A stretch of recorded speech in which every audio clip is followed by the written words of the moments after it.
Hello, welcome to Dee Blooms. This is an update to my last video when I repotted a Paphiopedilum I had with floppy leaves. And so the two leaves that were struggling was this one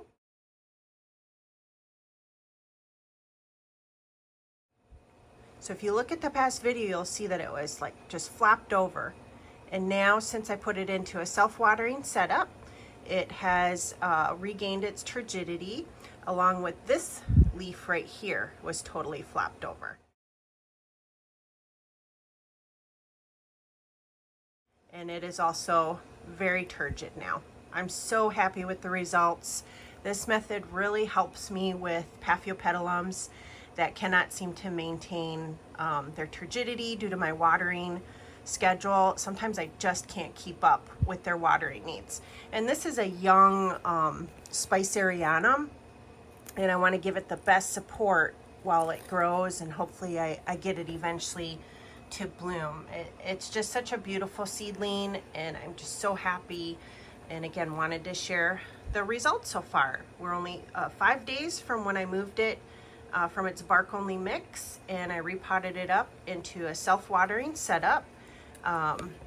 So it pulls the water as it needs to from this little reservoir, and I put it into a primarily moss mixture with scattering of these medium-sized bark pieces and perlite, and topped it off with the bark and the perlite to hide the moss, because exposed moss to sunlight tends to get algae growth.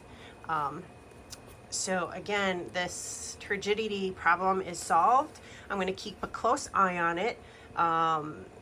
One of the other orchid growers had commented about my adding slow release fertilizer into a self-watering setup, and that prompted me to do some research, and actually it can be risky. So I need to be careful in what I'm doing. I don't want to give wrong impressions or have anyone harm their plants. So please do your research and decide what type of risk you're willing to take. I have so far with the Paphiopedilums I've put in this setup added some slow release fertilizer. I've not seen any ill effects. Again, the ones I've put into self-watering were due to turgidity issues with flopping leaves and trying to solve that, and every single time it has worked. And I've not seen any brown tips of leaves due to fertilizer burn. I've not had those issues, but I'm going to keep a close eye on this one now that I was pointed to learn a bit more about that, which thank you so much. That's the type of feedback or questions or comments I really need, because I really like how we can all learn from each other, and for all I know, I'm doing long-term damage. So I'm now going to even keep watching those other two that I had put into self-watering to make sure I'm not over-fertilizing, because that can be very dangerous for orchids.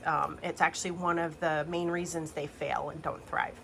So anyway, I hope this update was helpful. I hope it encourages those that maybe have a Paphiopedilum with leaves that just, don't maintain their firmness.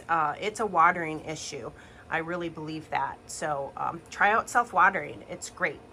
Hope you have a great day, and thanks for watching.